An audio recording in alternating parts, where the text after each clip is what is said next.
Agora, na 105.9, o programa Sintonia Cultural. Muito bom dia, você está na 105,9 Alvorada FM, rádio comunitária aqui em Cachoeira Paulista. Este é o programa Sintonia Cultural, seu ponto de encontro. Eu sou Daniel Silva e esse programa tem a apresentação de Júnior Botelho. Bom dia, Júnior. Bom dia, Daniel. Bom dia, Marco. Hoje o nosso convidado é Joaquim Maria Botelho e nós vamos pedir para ele fazer a própria apresentação. Oi, bom dia a todos. É um prazer estar aqui. Eu sou cachoeirense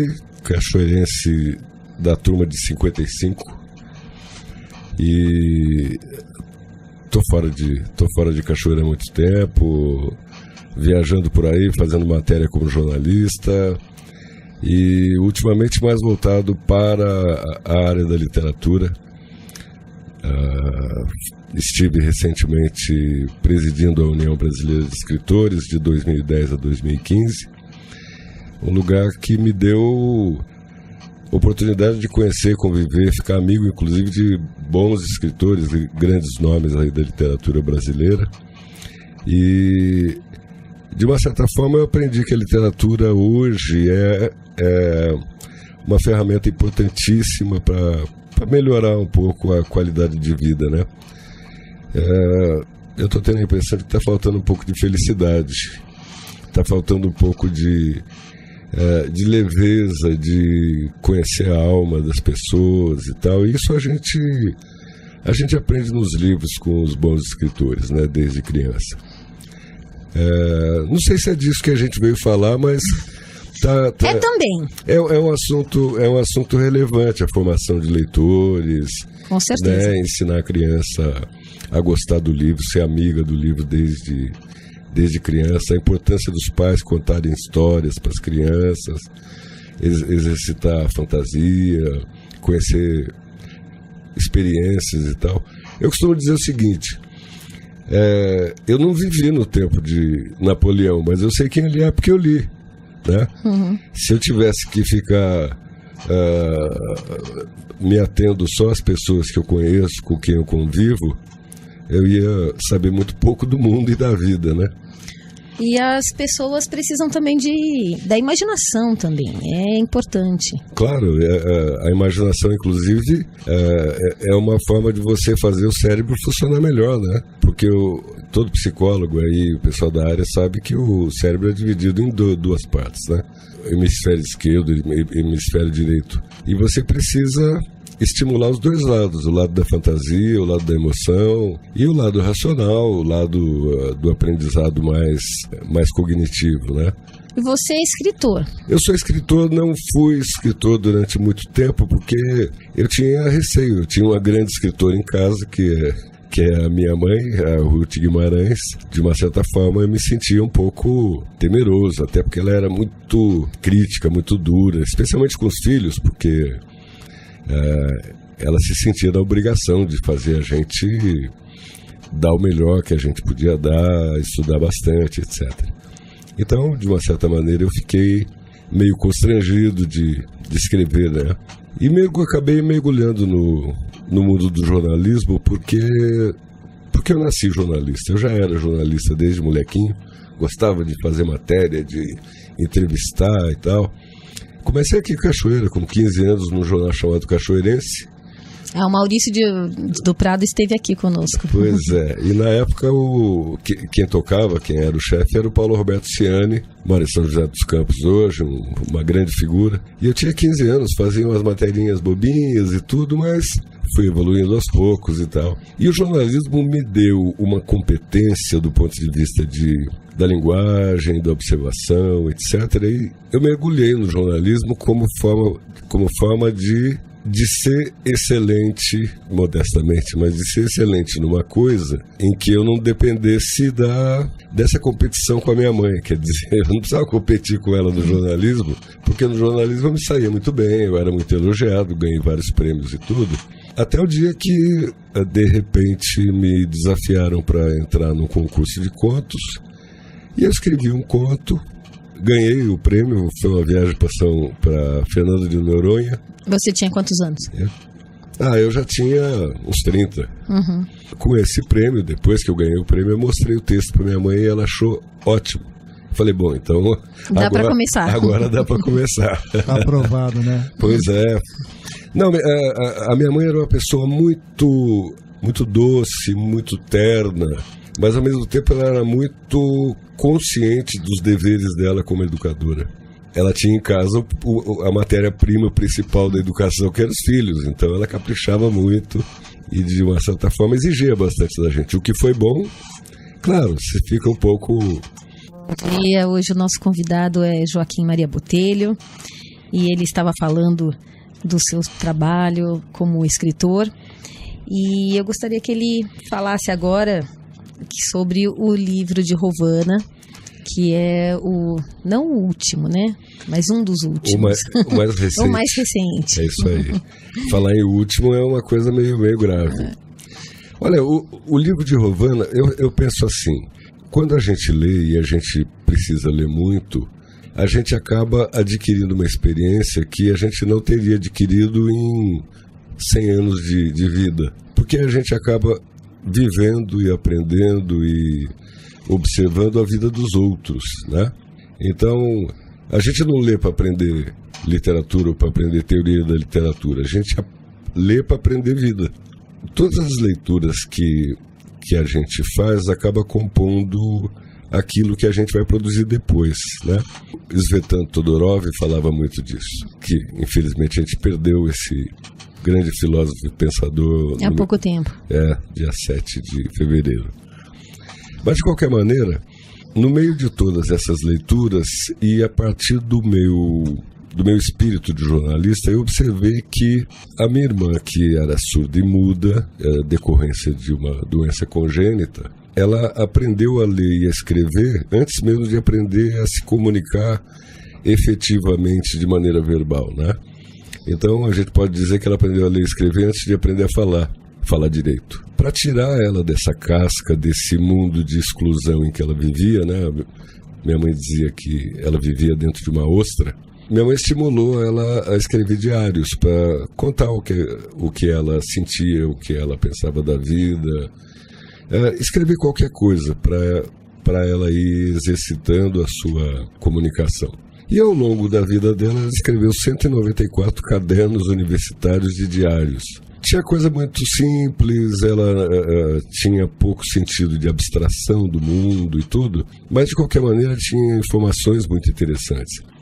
E como jornalista eu comecei a observar isso, num belo dia ou num determinado momento, eu vi que minha mãe tinha começado a rascunhar algumas coisas, algumas considerações por escrito a respeito dos diários da Rovana, da vida da Rovana. Acabou que coube a mim completar esse trabalho. E eu fui organizando e mostrando para ela. E acabou virando um livro, e o livro está sendo muito bem recebido em vários lugares. Tem recebido muitos elogios e tal, porque a história é comovente, ao mesmo tempo é muito engraçada. A Rovana era uma pessoa muito engraçada dentro da ranzinzice dela. Ela era ranzinza, ela era teimosa, ela era chatinha, mas ela tinha uma série de outras qualidades e a maneira dela se expressar, a forma dela colocar as palavras e articular o pensamento, resultava numa coisa muito engraçada, muito divertida. Então o livro tem o seu tanto de tragédia e tem o seu tanto de comédia. Então é muito verdadeiro, é um depoimento, eu me baseio estritamente no que ela disse, mas eu precisei virar o narrador porque senão o livro ficava incompreensível se fosse só a partir do texto dela, né? E o livro está fazendo um bom sucesso, está sendo analisado por uma editora de Portugal agora, quem sabe ainda tem caminho aí. O livro está sendo comercializado nas principais livrarias de São Paulo, Saraiva, Cultura, Martins Fontes, mas ele pode ser encontrado no site www.passavento, com S só, passavento.com.br. O livro de Rovana pode ser encontrado também na papelaria do Carlos Varela. Está lá à disposição a preços populares, digamos assim. Também tem o Heitor Batalha, eu acredito que está lá também. Eu tenho um outro romance, né, que se chama Costelas de Heitor Batalha, que foi um livro escrito para jovem. A ideia era mostrar como é que o rapaz se comporta dentro do universo amoroso, né? Porque, em geral, as meninas contam como é que elas se sentem, como é que elas encaram o amor, perspectivas românticas e tal, mas os rapazes, em geral, não se confessam, né? É porque, culturalmente, menina pode chorar, né? É mais ou menos isso. E esse romance acaba mostrando a visão masculina do amor, né? Dentro desse período de juventude. E tem tido uma boa recepção também, está no final já da primeira edição. Também está lá na livraria na papelaria do Carlos Varela, pode ser encontrado. Que fica ali na Coronel Domiciano, próxima à prefeitura. Então, e existem também outros livros da Ruth Guimarães, de vários escritores cachoeirenses, do próprio Carlos Varela, que escreve. Então, os nossos ouvintes que quiserem adquirir os livros dos cachoeirenses, tem ali um lugar. Pois é, a Cachoeira Paulista tem uma tradição literária muito interessante, né? O Carlos Varela é um excelente cronista, ele faz crônicas aí sobre a cidade, de memórias, lembranças da juventude, faz um registro muito interessante. Tivemos o Agostinho Ramos, que foi um historiador importante aqui, e tivemos mais do que todos, talvez, o Valdomiro Silveira, que é tido como o primeiro escritor regionalista brasileiro, o primeiro a registrar o falar caipira, né, o falar do povo rural aqui da região. Ele era juiz, nasceu no Embaú e inspirou. Outro dia mesmo, eu estava lendo um texto em que o Guimarães Rosa dizia: se não houvesse Valdomiro Silveira, não teria existido Guimarães Rosa. Olha que importância que foi dada, né? E os cachoeirenses mal ouviram falar dele. E os cachoeirenses não conhecem bem, quer dizer, não conhecem. Às vezes nem ouviram falar de um fulano que teve essa dimensão, né? Para quem estuda literatura, percebe que ele foi inspirador de muita gente, como o próprio Raul Bopp, lá no Rio Grande do Sul, J. Simões Lopes Neto, Cornélio Pires, todo esse pessoal que se dedicou a registrar o mundo rural, o mundo da cidade pequena, né? Que a gente costuma chamar de caipira, mas caipira no sentido de proximidade com a natureza, de despojamento dessas coisas que a cidade grande empurra para cima da gente, né? Eu não posso deixar. Desculpa, Daniel. Desculpa também. Achei importante esse registro, a citação desse autor aqui de Cachoeira sobre o caipira, porque tem alunos na faculdade, aqui na região, que precisam dessa referência por causa da influência do homem caipira na programação de rádios AM e FM, por causa do sertanejo. Sem dúvida. E também em documentário, no produto audiovisual, que é o documentário As Grandes Reportagens. E essa citação da valorização do regional, para esse autor, é muito importante, vale muito esse registro. Eu acho que a literatura modernista, né, se inspirou muito no viver do brasileiro, né, no viver natural do brasileiro. Quando a gente fala em modernismo espanhol, por exemplo, na América Espanhola, que começou até antes do francês, começou por volta de 1800 e pouco, com autores venezuelanos, bolivianos, peruanos até, e depois passou pela França, que foi a grande inspiradora do modernismo no Brasil. Mas a ideia era se inspirar exatamente nos povos indígenas, nos povos mais voltados para a vivência rural, que é uma maneira de você definir qual é a sua identidade verdadeira. E a sua identidade vem não do que você traz de fora, mas daquilo que você já herdou dentro da cultura em que você está inserido e naturalmente aperfeiçoado pelo que vem de fora. Mas esse caipira de que a gente fala é fundamental. Nós temos que valorizar o caipira, nós somos caipiras. E não isso, usar essa palavra pejorativamente. Exatamente, o caipira é uma coisa boa. A minha mãe dizia orgulhosamente: eu sou caipira. Que era bonito, que é bonito. primeiramente ouvir uma musiquinha, nossos comerciais, e daqui a pouco a gente volta. Daqui a pouco a gente está de volta aqui no programa Sintonia Cultural, Alvorada FM 105,9. Sintonia Cultural na 105,9.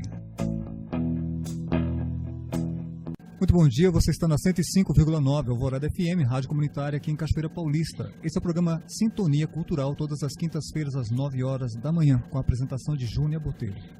Bom dia Joaquim Maria Botelho. Bom dia Cachoeira.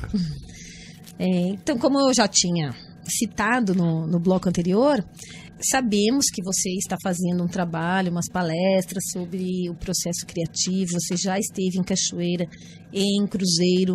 Como está sendo a recepção do público?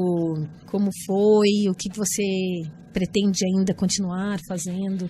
Olha, eu tenho feito muitas palestras por aí, principalmente porque uma parte do meu trabalho profissional é treinamento.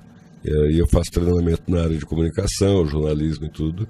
Mas como a literatura é a minha segunda pele, digamos assim, eu tenho trabalhado alguns temas, especialmente sobre autores brasileiros, como Guimarães Rosa, Euclides da Cunha, Machado de Assis e tudo, e desenvolvi uma pesquisa que virou palestra a respeito do processo criativo, que na verdade é uma reflexão a respeito de como as pessoas se inspiram ou pesquisam ou fazem as duas coisas para poder produzir um trabalho literário, né? Então fui pesquisar como grandes autores se comportavam, que tipo de iniciativa, que tipo de pesquisa, se ele tomava uísque ou chá antes de escrever, se eles anotavam.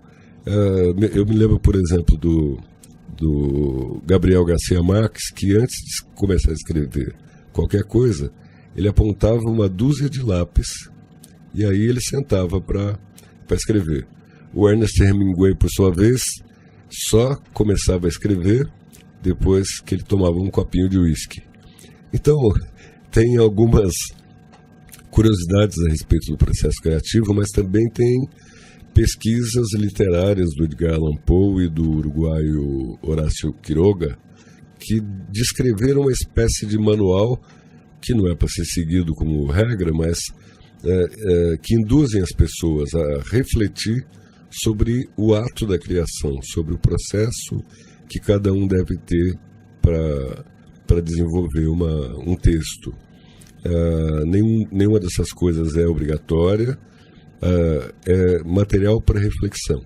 Eu tenho falado sobre isso em alguns lugares, especialmente escolas. Os jovens, as crianças ficam muito interessadas, porque nesse tempo de internet, em qualquer coisa vira texto e todo mundo vira escritor, simplesmente porque existe uma plataforma fácil. Você tem uma plataforma livre para você escrever o que quiser, né? E é bom que a gente escreva o que queira, mas com qualidade, com consciência, raciocinando sobre aquilo que a gente vai dizer, até para a gente não cair nesse processo infeliz que está acontecendo na internet de disseminação de debates inúteis e de um certo rancor exagerado que a gente está vendo. Eu tenho a impressão de que a gente está precisando ser mais feliz. A gente precisa usar a internet para mais alegria do que para mais polêmica, né? Polêmica é bom, a gente precisa ser crítico em relação ao governo, em relação às coisas todas que acontecem, mas a gente também precisa cuidar da nossa alma e do nosso bem-estar. Muito obrigada pela sua presença. Eu que agradeço. Nós gostaríamos que você deixasse um contato para as pessoas conhecerem mais o seu trabalho, ou Face, ou Twitter. Olha, eu estou no Facebook, Joaquim Maria Botelho, é fácil de me achar por lá. Eu tenho postado várias coisas, muito mais a respeito de literatura. Atendo pelo e-mail também, jmbotelho, J de Joaquim, M de Maria Botelho, @uol.com.br. Respondo rápido, geralmente eu sou bem educado para responder. Então tá bom, muito obrigada, e até quinta que vem, que nós estaremos recebendo mais um artista cachoeirense. Muito bem, encerramos aqui o ponto de encontro de hoje, o Sintonia Cultural, volta na próxima quinta-feira, às 9 horas da manhã. Esse programa tem a produção técnica de Ricardo Ávila, Celso Pires Pinheiro, Daniel Silva e a apresentação de Júnior Botelho, um super apoio aqui da 105.9, com o nome de Marco Lico. Até a próxima quinta-feira.